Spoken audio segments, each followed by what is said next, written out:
Started now. Okay, great, perfect. Thanks. Excellent. Thanks. So this is Nicholas. He is currently a sophomore at Stanford, majoring in political science. He went to MA, which is where I currently go, and graduated 2 years ago. So yeah. Yeah, nice to meet you.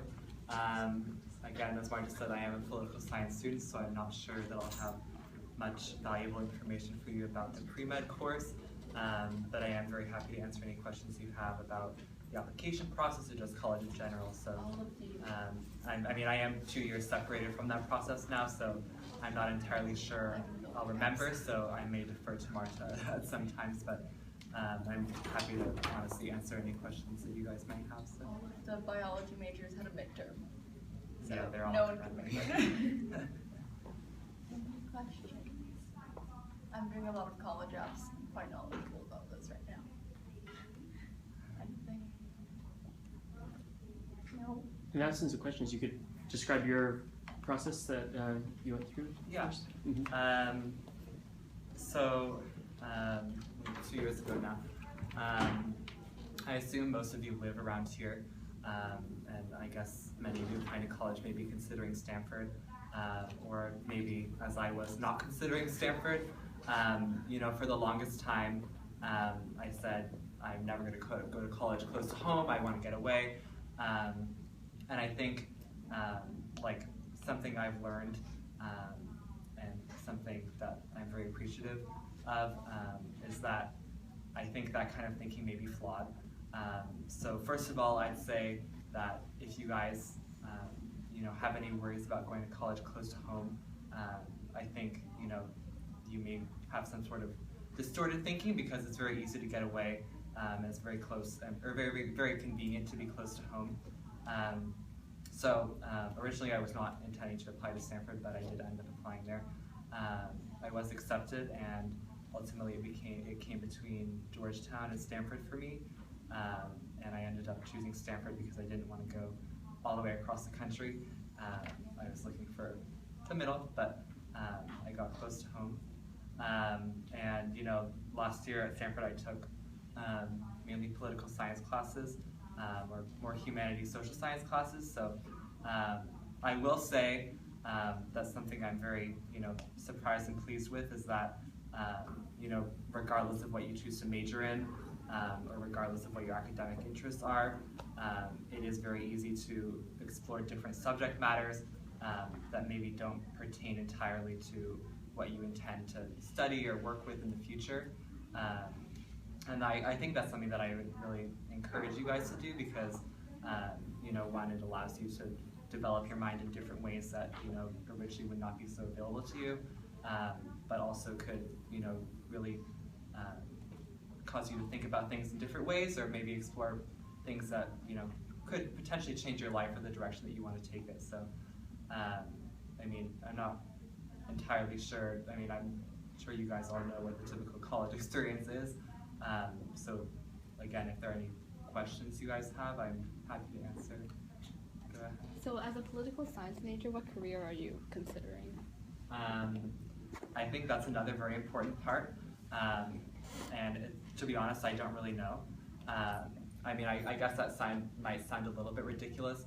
I do have a general academic interest in that field, but I'm not entirely sure what I want to work in. But I think that's kind of the beauty of education, or the beauty of going to college, is that you can study something simply because you like it, and with a passion for learning and the information that you acquire because of that, you can, and you most likely will, find employment in an area that you personally enjoy and personally find fulfilling.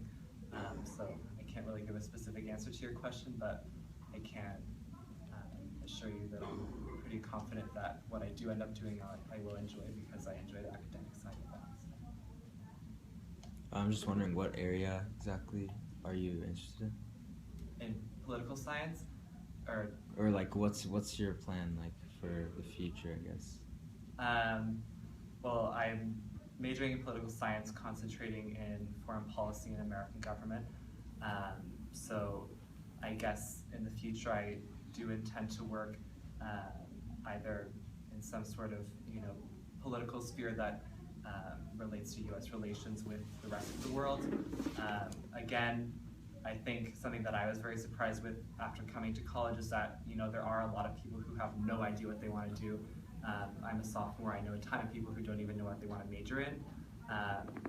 So I think like it's great if you guys are really passionate and very focused and very fixated on one career, one specific path, but don't worry or don't be nervous if you don't, you know, have a very specific idea of what you want to do, because you have a lot of time to explore, a lot of time to change your mind, and I think things will eventually work out. So. I think I knew what I wanted to major in /B before he did. Before, Yeah, much before. for sure.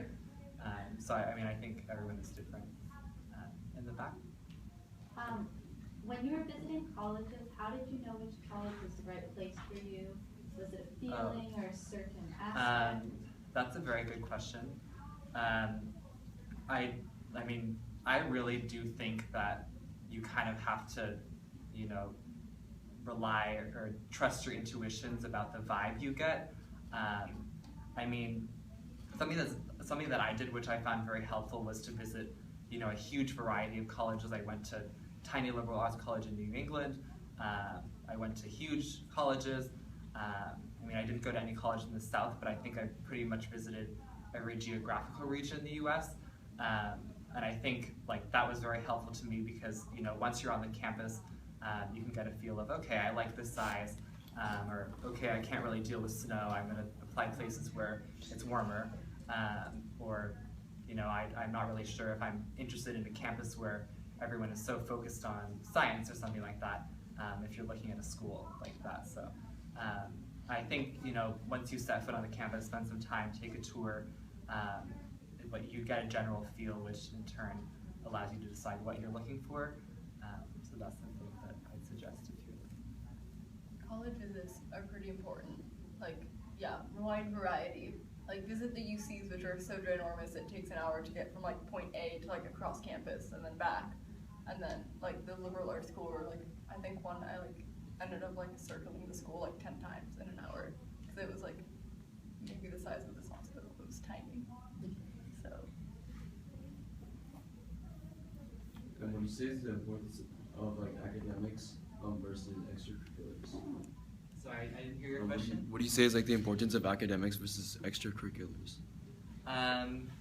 You know, I'd say both are very important, both in just general life and I guess in the application process. You know, when I was applying, when I was in high school, I did feel, you know, pretty significant pressure to become involved in things that, you know, like maybe wasn't the most genuine or most internal pressure. And, you know, I personally believe, and I have for a long time, that academics and extracurriculars are equally important, but they, you know, fulfill you in different ways. So, you know, what I would encourage you to do, and what I think, you know, maybe a more successful or viable option in the college application process as well, is really to explore things that you are passionate about. Something I've noticed about, you know, other students at Stanford is that really every single one of them has some sort of very intense, very developed passion or interest in a specific area. You know, for example, my best friend is extremely interested in racial justice.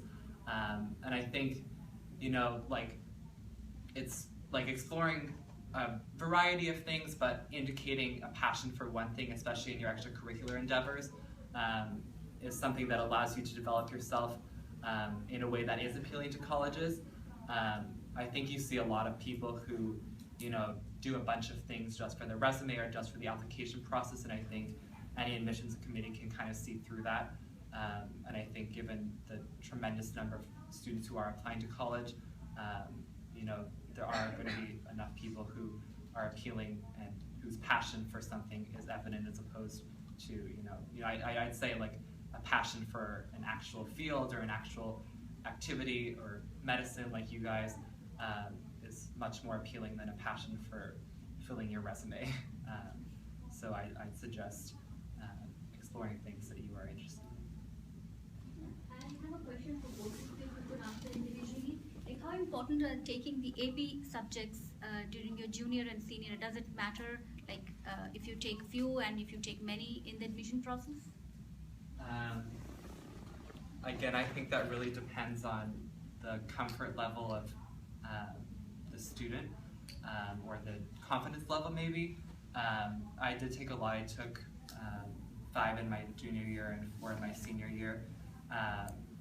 And you know, it was intense, but the reason I took those was because one, I was interested in the subjects in which I chose to go the AP route, and 2, I guess I will concede that there is tremendous academic pressure both within the high school and coming from the college application process to take AP classes.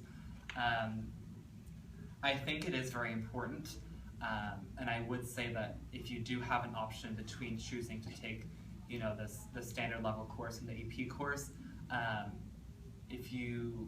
my thinking is that, I mean, I guess the way that GPAs work in most high schools is that a B in an AP class is the same as an A in a normal class.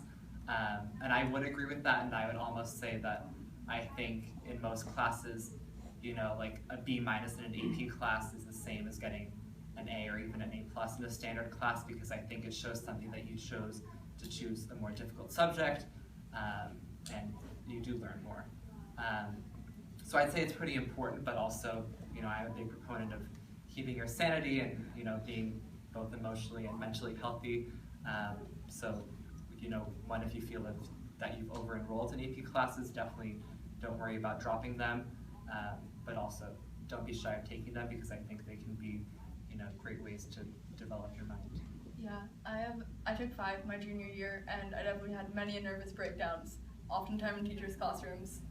Like what he said, I mean, obviously colleges want you to be rigorous, and they appreciate that, but you shouldn't, as I did, overstretch yourself so much to the point where, like, you're not enjoying the classes that you thought you would be enjoying. I think that you should be taking APs in subject that you're really, really passionate about.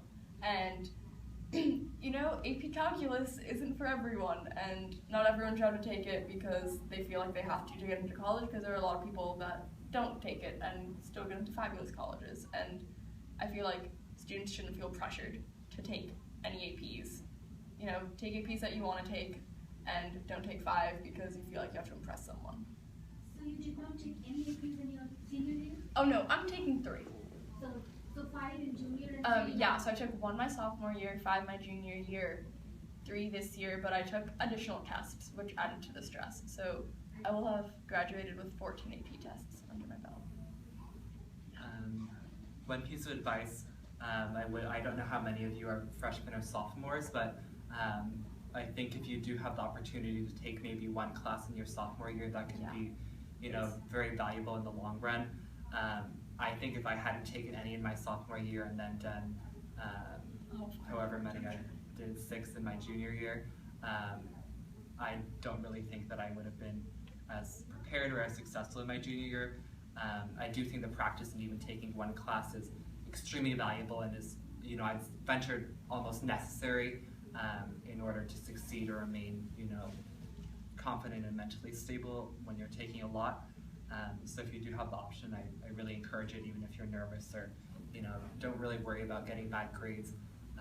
I think that the learning is the most important process, and even in the application process, if you can show that you've learned something from taking those classes, I think that is really what people are looking for. Yeah. Don't jump into 5 AP classes blind. Like, I think the one I took my sophomore year, it's just such a different, at least like it was a history one, and it's just such a different atmosphere, and it's such a different class than what a lot of kids are used to, that I feel like you should definitely ease your way into AP classes. Don't jump into them. I didn't have the opportunity to take it in my sophomore year, so I actually took an AP course in between over summer. So if you have the opportunity to try and take an AP course in the summer between sophomore and junior, if you want to spend your entire summer with an AP course, that's what I did. You know, 20 years ago, it was Cal offered an AP bio course over the summer, and I did that. What's your advice for writing essays during the Start so early. I started my Common App in June, and I finished it like first week of October. So like start early, and if you know where you want to apply, start those supplements early, because those supplements, they don't look like a lot, but oh my gosh, they like start racking up, and all of a sudden you're like, I have 5 essays to do by like this Saturday. Like, what am I gonna do with my life? So like, definitely start early and get a lot of feedback on them. And I'd add, like, don't feel pressure to, you know, be someone you're not. I think when you're genuine, it really shows. And another thing is, you know, like maybe showing them to people who know you best is the best way to get feedback, because I think really the most important part is to show who you are, and you know, people who know you well, obviously, are those who are best equipped to tell you, you know, this doesn't sound genuine, this sounds, you know, this doesn't sound good. So I mean, I'd say be yourself, but also allow other people who know you well to make inputs. What made you choose Stanford, and what was special to Stanford to you than other universities? I remember you texting me, like, should I do Stanford or Georgetown? And I was like, Stanford, because Jonathan's leaving and I can't deal with both of them gone. Yeah, as I began, you know, even in the beginning of my senior year, I did not think I was even going to apply to Stanford. I think that was a combination of maybe, you know, like application acceptance rates are so daunting that it's very easy to become, you know, maybe disenchanted or say, you know, what's the point of even applying here because I don't think I'm going to get in. And also there was the aspect of me not wanting to be so close to home. But as I've learned, mothers know best, and my mother told me, you know, you're going to apply early to Stanford. I did, I got in. You know, as I think I said, ultimately it came between Stanford and Georgetown. And at Georgetown it was the School of Foreign Service. So at both really I'd be studying the same thing. I think I ultimately chose Stanford primarily because of location. I did not want to go all the way across the country. But also I think, you know, really personally the culture of Stanford maybe works better with me. You know, Georgetown, well, far from being very religious, is Jesuit. So I think there are a lot of important things that you have to consider when choosing where to apply, and once you're accepted to places, where to go. And really, really, really don't let considerations of prestige or, you know, I'll get a better job if I go to this place affect you, because I know people at Stanford who feel like they should have gone other places, and I think the pressure or, you know, the unhappiness that comes with being in a place that you don't want to be really isn't worth it for whatever comes later in your life. So. What do you think are some tips for like balancing academic extracurriculars and your social life, you know, as a high school student, and like still getting to sleep? You probably shouldn't ask me that. I don't have a social life. I think just like, this is so hypocritical of me to say because I do it all the time. Like, don't procrastinate. Like, you want to, but don't do it. Like, if a paper is due in a month, write like a paragraph a week, and then like you get it done.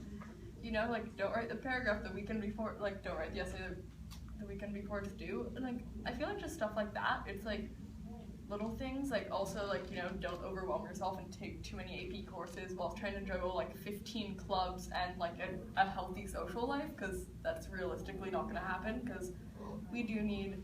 I mean, like, I averaged like 3 hours of sleep last year, and like, still alive. So try to shoot for 6. Don't do that. Yeah, don't do that. Don't do that. If you sleep 3 hours of sleep. Don't average don't a 3 hour sleep. But yeah, I think it's just like, don't try to do everything. Like, it might seem like your best friend is doing everything and doing it perfectly, but trust me, like, she's not. Like, she's struggling to do it too. And I think it's a lot of it's just like, don't compare yourself to others. Just like, you know what's healthy and good for you, or maybe your mom knows and she's the one yelling at you for it. And yeah, just do what you think is right for you, and don't try to overburden yourself because you think like, oh, this is the only way I'm gonna get to Stanford, or like the only way like this is gonna happen. Like, just like relax and don't take 5 AP classes. Moral of the story ever. Yeah, I think something that I'm still learning is that it's very important to, you know, set and strictly follow boundaries for each specific type of time.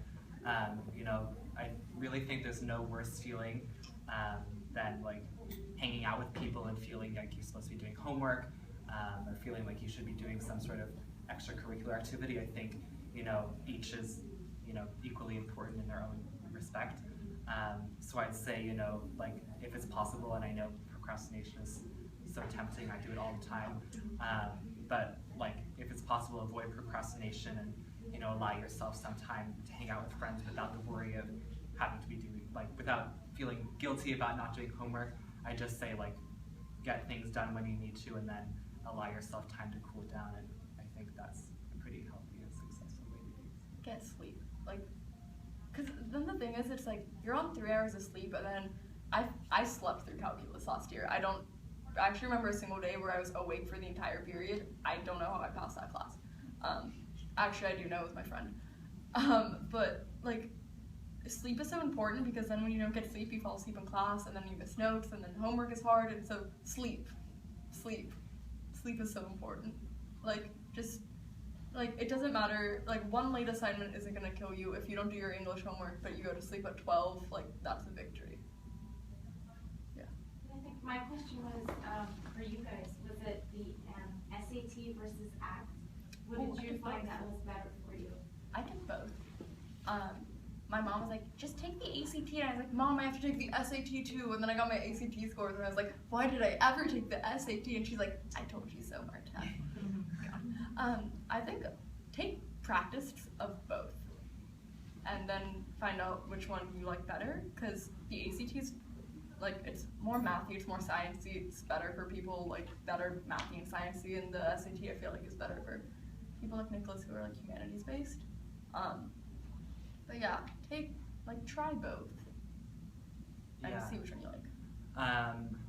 I will say that, like, I don't know if things have changed very radically in the 2 or 3 years since I took it. I don't really think they have, but I don't think the ACT is nearly as popular in the West Coast here in California as the SAT, and I do think that, any test prep or like, I don't really think classes in public or private high schools teach to the SAT or teach to the ACT, but I think, like, just the fact that the SAT is so much more prevalent here, I would, if you really can't decide between either and you have to choose one, I would choose the SAT. But again, I think what Marta said is, a very reasonable thing. Take practice tests of both, see what you do better in. I don't know if this is true, but I have heard some people say that the ACT maybe is easier to study for or something. I mean, I didn't take both, so I can't speak to that, but I think there is a general idea that it's maybe easier to get a better score on the ACT because it doesn't test, like, or it tests things more that you can study for as opposed to your thinking ability or something. Again, I don't really believe that, but I've heard some people say that. The ACT, I think, is just the reason, like, I found it easier. It's a lot more straightforward with its questions. Like sometimes, like, the SAT questions, you're like, what are you really asking me? And then you're like, what are you asking me? And then you're like, did I read the, like, the ACT, I just feel like the way the questions are set up are a lot more straightforward, and that's why I liked it so much more. And yeah, also, I feel like it's easier to get a higher score on the ACT, especially if you are a really strong math and science student, because, like, the SAT doesn't have a science section and the ACT does. And the science section isn't actually science, it's can you read a graph? And most of us can. So, yeah, but try both. So when did you guys take your first SAT or ACT, and when do you guys think it's the best time to start? I did this and I'm a huge proponent of it. Really any four-year college that you're going to apply to is going to require subject tests as well. So what I did was I first took the SAT in January of my junior year, then retook it. Maybe you don't need to retake it, but I felt that I should retake it, so I retook it in March. And then I took subject tests in May and June. And I think that's the best way to get it done, because I don't really think you want to be taking the SAT or subject tests in your senior year. At that point, you should be solely focused on writing your essays, doing your college applications, making the most of your last year in high school. And I think that's probably the least, like, if you can prepare well enough in advance to take the SAT in January of your junior year, I think that is probably the best way to avoid stress into. Because you never know what's going to happen. Like, I was supposed to take my ACT in April, and I got food poisoning the night before. So my mom was like, there's no way you're going to that test. And so I had to take it, I took it September of this year, so my senior year. So definitely don't, like, something's going to go, like, you don't want something to go wrong and then not be able to have test scores. So like, I definitely, with him, am a proponent of doing it, like, do it January of your junior year. Just because then it's easier to make it up, like to retake it, and then you have time for your subject test scores and everything. So don't wait till, like, I had someone try to take the SAT like last Saturday, and like a huge thing happened where like he wasn't allowed to take it, and so like now he doesn't have good subject test scores to send to his early decision college, and he's freaking out about it. So don't be him. Like, try to take them sooner rather than later. So 25 years ago, I took Kaplan. Do these test prep programs? Do you have online preparation now, or what do you tutoring, as did like 75% of my high school. AJ tutoring. They have one. They're great. They're fabulous. They have one in like Woodside. I think they have one. They definitely have one in Palo Alto, and they have one in Menlo Park. And they do like one-on-one tutoring, and then you take. I took so many practice tests. It's like a practice test every Saturday for the rest of your life. Okay. Yeah, but there are online, and I know our high school offered a like morning class, but I was not about to wake up at 7:30 in the morning to go study for the SAT, so I didn't do that. Yeah, I mean, I really think the best way to practice is just to do practice tests. I don't know, I'm sure they still offer it. When I did it, there was a huge blue book offered by the College Board full of SAT tests. You know, I know it takes a long time, but just take every single one of them. Your scores do go up from the first one you take to the last one you take, and I think there's no better practice than doing an actual test itself. So that's what I would suggest. I mean, same goes for subject tests. You know, AP classes are a really good way to prepare for subject tests. I remember, you know, I took AP US History and then took the AP test for that class one weekend, and then the very next weekend I took the subject test for that class. I think if you can, you know, make your schedule align in that way, or, you know, capitalize on overlap like that, I think that's very valuable. If there is a subject test that you want to take that maybe you feel that your high school education or your classes don't have it adequately prepared you, I would, you know, follow the same process as SAT. Just buy, you know, a Barron's, a Kaplan, just a test prep book, and just keep doing this test. I've heard it doesn't look as good if you only take a subject test. That's so, well, because a lot of, okay, I'm calling BS. A lot of colleges will actually only see your highest score. So for instance, I ended up taking like, I took three subject tests. I took three subject tests. I took math, bio, and US. And I retook my math one. Because I didn't think my first subject test score was high enough. And most of the colleges, they, like, the SAT will show you like what they get, and most of them only got my high score. So definitely, like, if you don't think that you're, okay, I know someone that like retook like a 780 because they wanted to get a perfect score. That's ridiculous. Don't do that. Don't be that person. But like, if it's, you know, under 700 and you're applying to a lot of really like reach schools that are really hard to get into, like, yeah, retake it. Like, I mean, it just shows that like you're really dedicated and that you studied really hard. Like, I don't really know why that'd be a bad thing. Yeah, I mean, I think like if there are colleges that you're specifically interested in, I would research their policies on, you know, test score submissions. I think every college I applied to except for one allowed me to choose at least which subject scores I sent, because, you know, I ended up taking 5 subject tests. I don't really know why. I mean, the only college that required more than 2 was Georgetown, and they only required 3. I think it was just me. Like, when you take a subject test, I don't know if you've taken them before, but like, there's a, like, you can take like up to like 2 or 3, I think. Yeah, you can take 3 in one session. So I went in saying like, I'll take at least 1, and if I feel like to it, I'll do another one, and I did another one. So, you know, it's like, just research the policy beforehand, because, you know, like, you don't want to end up being stuck having to send a score that you don't really feel proud of. but you know, the vast majority of colleges will allow you to send whichever scores you want. So if you feel confident in the test, I suggest take it as long as there's, you know, a lower risk that you'll have to send it if it's bad. Yeah, subject tests are definitely, like, most schools require like 2. A lot of times it's like, if you're going into the sciences, please take the math and a science. A lot of engineers have to do that too. But you know, 5 is, you don't have to take 5. Take like 2 or 3. Maybe like at least 1 humanities, at least 1 STEM is what I've always been told. But yeah, you don't have to take 5. Well, we'll take one last question, and then people, I want to be sensitive to folks that expected to take off at 8:30. Feel free to go, but we'll keep on taking questions because it looks like there's a lot of enthusiasm for people to ask questions, so feel free to stay. But we'll take one last question for whoever needs to head out. Feel free to do so. Thanks, this is a wonderful session.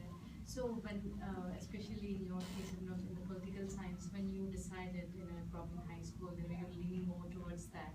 And so how did you identify these are the colleges which are, I don't know, depending on the major that you wanted to go for. So how did you shortlist your colleges, right? So is there, it's so difficult to go in because there are many professors, they do wonderful work. Then how do you go and decide where to go and apply, and how to? That's a great question.